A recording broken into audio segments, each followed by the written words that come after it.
최고래의 플러그인 하이브리드 자동차인 볼트가 단종됐다.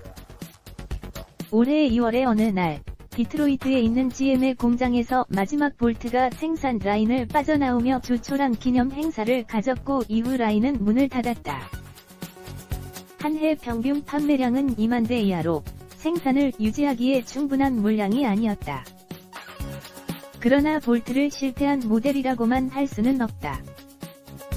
볼트는 출시 때부터 의도했던 목적을 충분히 달성했고, 결과적으로는 최고래 아니 GM의 전동화를 성공적으로 이끌었다.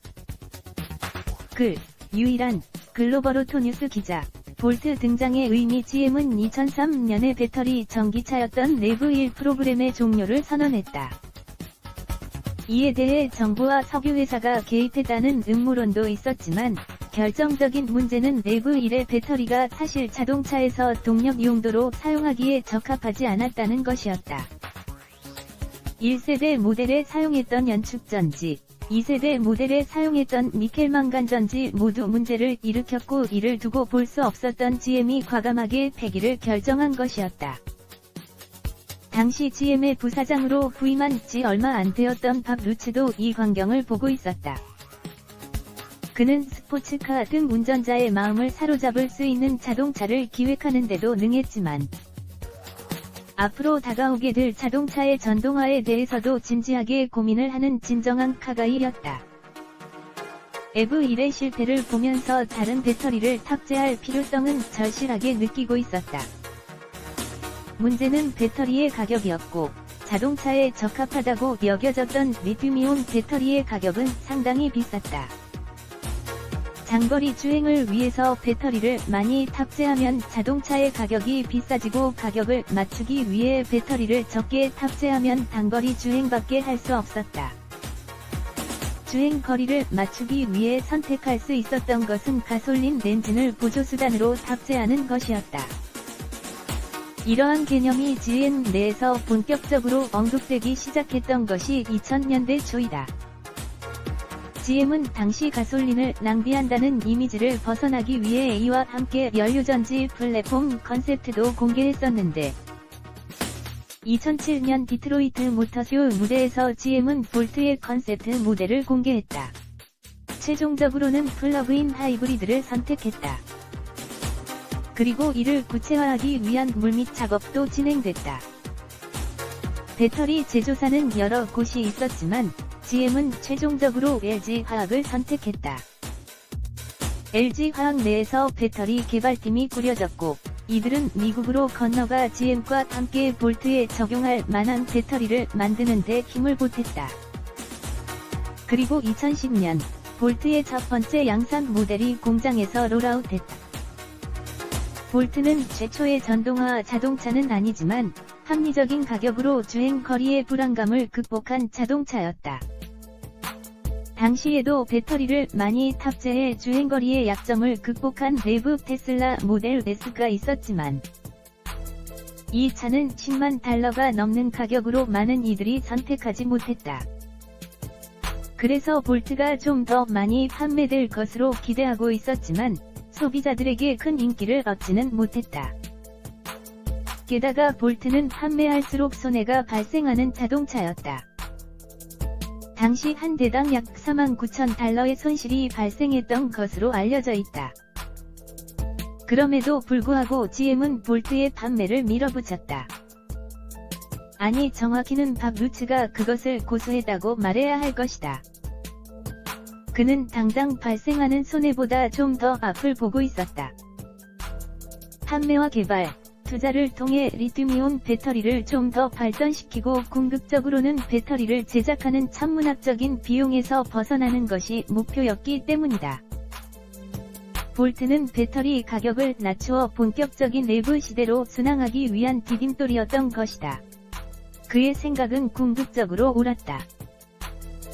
볼트를 통해 GM은 투자를 했고 LG화학은 지속적으로 배터리 연구 개발에 투자를 할 수 있었다.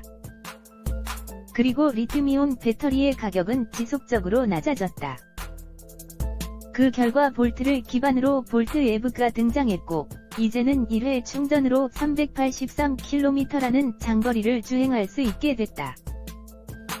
배터리 전기차를 한 대 판매할 때마다 발생하는 손해도 궁극적으로는 1만 달러 이하로 크게 줄어들었다. 그리고 볼트 웨브가 등장한 지금도 일반 볼트를 원하는 사람들은 있다. 좀 더 발전하면 이익을 낼 수도 있을 것이다. 지금은 그 범위가 크게 줄어들었다고는 해도 여전히 미국의 몇몇 주는 배터리 전기차를 위한 충전소를 마련해 두고 있지 않다. 한국의 상황에서는 특히 더한데, 최근에 완공하거나 새로 짓고 있는 혹은 재건축을 진행하는 아파트 외에는 주차장에 전기차 충전 시설을 마련하고 있지 않기 때문이다.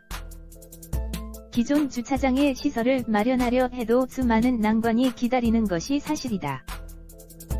볼트는 주로 출퇴근에 자동차를 사용하는 직장인에게도 효율적이다. 일반적인 직장인의 출퇴근 거리는 하루에 약 70km 정도이다. 집 또는 직장에서 충전을 진행할 수 있다면, 주중에는 엔진을 가동시키는 일 없이 배터리 전기차처럼 사용할 수 있다. 장거리 주행이 필요한 주말에는 전기를 충전한 후 부족한 거리는 휘발유를 사용하면 된다. 국내에서 만약 보조금에 제약이 없었다면, 볼트는 그만큼 더 판매될 수 있었을지도 모른다. 그렇게 두 번째 볼트는 사라졌다. GM은 사실 이 볼트를 적극적으로 홍보하지 않았다. 배터리 전기차에 관심을 두었다가 주행거리 부족으로 고민하는 운전자들 중에서 이 차의 존재를 우연히 아는 사람들만이 구매했다. 어느 정도만 판매하면 되었고 궁극적으로는 배터리의 가격을 낮추는 것이 목적이었기 때문인데, 실용성을 체험하고 있는 사람들에게는 아쉬운 이야기이기도 하다. EV 모델에만 보조금을 많이 지급하는 현실 그리고 배터리 발전으로 인한 EV 모델의 발전도 볼트의 앞을 막았다. 본래 GM은 두 번째 볼트를 매끄러운 디자인을 갖춘 미래지향적인 5인승 모델로 만들려고 했었다. 여기에 배터리 용량을 조금 더 늘리고 새로 제작한 3기통 엔진을 탑재해 실용성을 챙길 예정이었다. 그러나 리먼 사태를 겪고 당시 판매량 부진도 같이 겪고 있었던 GM은 두 번째 볼트 제작 프로젝트를 대대적으로 축소했고, 그 결과는 쉐보레 크루즈의 디자인을 수정한 버전의 4인승 모델이 된 평범한 볼트가 되었다. 그리고 GM은 지금 엄청난 자금 조정을 단행하고 있는 중이다. SUV와 픽업 트럭에 대한 소비자들의 선호가 여전하기에 이 모델들에 대해서는 투자를 하고 뉴 모델을 개발하고 있지만, 그 외의 자금은 대부분 동결 중이다. 이를 통해서 GM이 노리고 있는 것은 배터리 파워를 기반으로 하는 EV 모델의 대량 확대 그리고 자율주행 기술 발전에 기반하는 무인 택시 서비스 등이다. 여기에 대량의 현금이 들어가고 있으므로 볼트에까지 자금을 투자할 여력이 없는 것이다. 볼트는 그 의도대로 배터리의 발전 그리고 단가 인하를 갖고 왔다. 그리고 그렇게 발전한 EV에 의해 자연스럽게 떠나게 되었다. 마지막 배웅길이 초라했지만, 사실 이 차의 마지막은 이렇게 초라해서는 안 됐다. 좀 더 화려한 배웅길이 필요했다. 이제는 볼트를 놓아주며 볼트 EV 그리고 GM에서 앞으로 캐딜락 그리고 쉐보레 브랜드를 통해 등장할 EV 모델들을 기대할 때가 되었다.